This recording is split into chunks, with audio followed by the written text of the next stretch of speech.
은퇴 후 노량진 고시원 신세 72세 퇴직 공무원의 충격적 현실. 1. 공감이 가는 서론. 내 노후는 안전할까? 나는 그래도 괜찮겠지. 대부분의 사람들은 그렇게 생각하며 살아갑니다.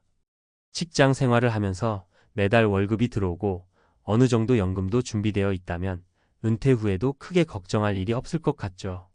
하지만 현실은 다릅니다. 얼마 전 뉴스에서 본 한 72세 퇴직 공무원의 이야기가 머릿속에 떠오릅니다. 그는 30년 넘게 국가를 위해 일했고 정년퇴직 후에도 연금이 있었습니다. 그런데 지금은 노량진의 작은 고시원에서 살고 있습니다. 설마? 공무원이었는데 어떻게 그렇게 됐어? 이런 생각이 드시죠? 하지만 이런 사례는 결코 남의 일이 아닙니다. 은퇴 후의 삶은 우리가 미리 준비하지 않으면 한순간에 나락으로 떨어질 수 있습니다. 오늘은 안전할 것 같던 사람들이 어떻게 은퇴 후 힘든 현실을 맞닥뜨렸는지 이야기해 보려고 합니다. 그리고 당신이 같은 길을 걷지 않으려면 어떤 대비가 필요한지 현실적인 조언을 드리겠습니다. 2. 은퇴 후 무너지는 사람들의 현실 3가지 사례. 연금만 믿었는데 72세 퇴직 공무원의 오판. 박 씨는 공무원으로 30년 넘게 근무하고 퇴직했습니다. 퇴직 당시에는 자신감이 있었습니다. 나는 그래도 연금이 있으니까 노후 걱정은 없겠지. 하지만 은퇴 후 몇 년이 지나면서 예상하지 못한 현실이 찾아왔습니다. 연금만으로 생활하기엔 턱없이 부족했습니다. 나이가 들수록 의료비 부담이 커졌고 생각보다 건강이 빠르게 악화되었습니다. 살던 집은 유지해야지 하다가 재산세, 관리비, 유지비 부담이 컸습니다. 결국 생활비가 부족해졌고 10년 만에 살던 집을 처분해야 했습니다. 자식에게 기대고 싶었지만 자녀들도 자신들의 가정을 꾸리느라 여유가 없었습니다. 결국 박 씨는 월세를 감당하지 못하고 가장 저렴한 고시원으로 들어갈 수밖에 없었습니다. 배울 점 연금이 있다고 안심하지 말고 은퇴 전에 생활비 계획을 철저히 세워야 한다. 생활비가 줄어들 거라고 착각하면 안 된다. 나이가 들수록 돈이 더 많이 든다. 나는 1년만 버티면 될 줄 알았다. 68세 퇴직 연구원의 예상 박현실. 김 박사는 68세까지 대기업 연구소에서 근무했습니다. 은퇴 후에도 자신은 전문성이 있으니 12년 안에 원하는 자리에서 다시 일할 수 있을 거야. 라고 생각했습니다. 하지만 현실은 달랐습니다. 기업들은 60대 후반의 경력자를 뽑지 않았습니다. 지원했던 자리에서 연봉이 기존의 절반도 안 되는 조건을 제시했습니다. 시간이 지나면서 재취업 시장에서 밀려났습니다. 결국 2년이 지나도 김 박사는 직장을 구하지 못했고 그동안 생활비로 모아둔 자금이 빠르게 줄어들었습니다.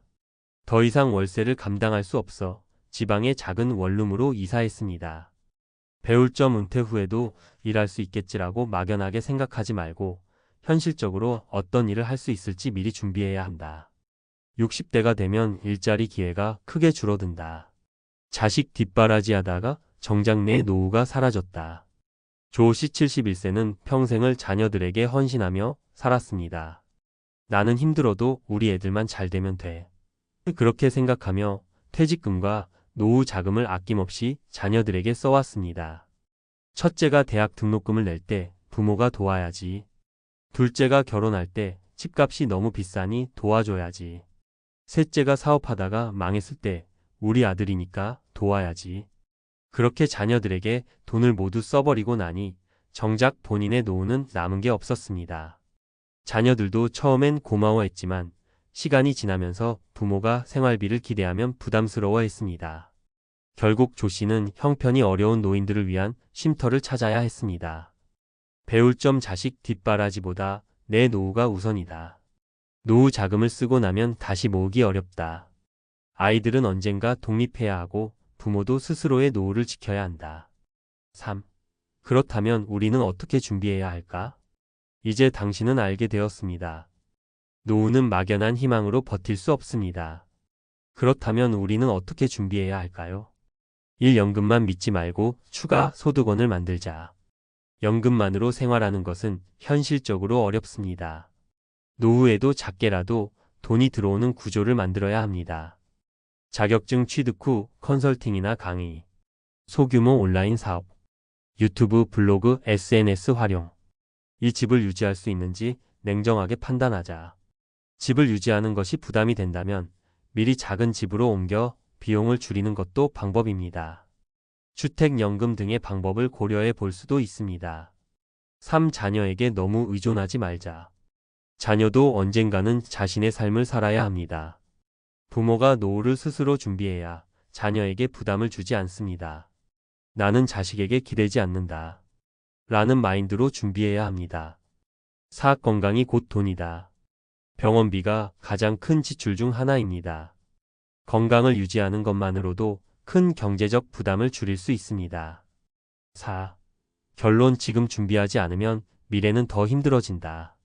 누구나 나는 그래도 괜찮을 거야 라고 생각하지만 현실은 다릅니다. 철저한 준비 없이 은퇴하면 누구든지 예상치 못한 어려움을 겪을 수 있습니다. 지금이라도 늦지 않았습니다. 당신의 은퇴 후 삶은 어떻게 될까요? 막연한 희망이 아니라 지금부터 현실적인 대책을 세워야 합니다.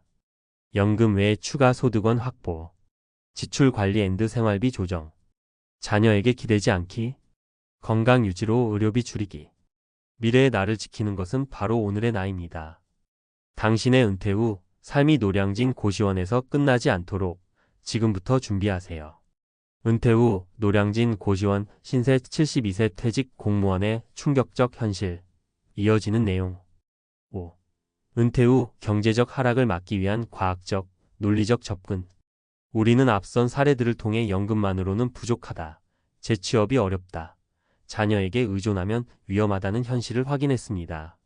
그렇다면 이제 논리적 근거와 과학적 지식을 바탕으로 이 문제를 어떻게 해결할 수 있는지 구체적인 접근법을 알아보겠습니다. 노후 파산을 막기 위한 경제적 원칙 4% 룰의 허상. 많은 금융 전문가들은 은퇴 후 자산을 효율적으로 사용하기 위한 방법으로 4% 룰을 이야기합니다. 이는 연간 생활비를 은퇴 자산의 4% 이내로 쓰면 30년간 자금이 유지된다는 개념입니다. 하지만 이 방법이 현실에서 위험한 이유는 다음과 같습니다. 투자 변동성 주식, 부동산, 채권 등의 시장 상황이 항상 안정적인 것이 아닙니다. 경제 위기가 닥치면 4% 룰이 무너질 수 있습니다. 예상보다 긴 수명. 현재 한국인의 평균 수명은 83세, 건강한 생활을 유지하면 90세 이상까지도 살 수 있습니다. 4% 룰이 30년을 버틸 수 있다고 가정했지만 실제로 40년 이상 살아야 한다면 어떻게 될까요? 인플레이션의 위협. 은퇴 후 2030년 동안 물가가 오르면 초기에는 충분했던 4%의 금액이 점점 부족해질 수 있습니다. 대안 단순한 4% 룰에 의존하지 말고 소득을 창출할 수 있는 현실적인 대안을 마련해야 합니다. 자산을 고정하지 말고 유동성을 확보하라. X. 임대소득, 온라인 수익 컨설팅 등. 소비 패턴을 지속적으로 조정하라. 연금 외에 소득을 만들기 위한 계획을 세워라. 60대 이후 재취업이 어려운 이유. 뇌과학이 말하는 인지 유연성. 많은 사람들이 은퇴 후에도 일을 하고 싶어 합니다. 하지만 현실은 다릅니다. 왜 60대 이후에는 재취업이 어려운 걸까요? 뇌과학적 원인 인지 유연성의 감소. 우리 뇌에서 새로운 기술을 배우고 적응하는 능력인지 유연성은 30대 이후부터 서서히 감소합니다. 특히 전두 옆 프리프론털 코텍스의 기능이 약해지면서 다음과 같은 현상이 나타납니다. 새로운 환경에 적응하는 속도가 느려진다. 기존의 경험에 의존하려는 경향이 커진다. 기술 변화에 대한 학습 의지가 낮아진다. 결국 나는 경험이 많으니 재취업할 수 있을 거야 라고 생각하는 60대들은 현실에서 새로운 변화에 적응하는 것이 어려워서 밀려나게 됩니다. 대안. 인지 유연성을 높이는 훈련을 하라. 퍼즐, 새로운 언어 배우기, 악기 연주 등. 새로운 기술을 미리 익혀라. 온라인 마케팅, SNS 활용, 유튜브 편집 등. 변화를 두려워하지 말고 끊임없이 배우는 습관을 가져라. 노후 생활에서 가장 큰 지출 건강 유지가 경제적 자유로 이어진다. 은퇴 후 가장 큰 지출 중 하나가 의료비입니다. 하지만 우리가 흔히 간과하는 사실이 있습니다.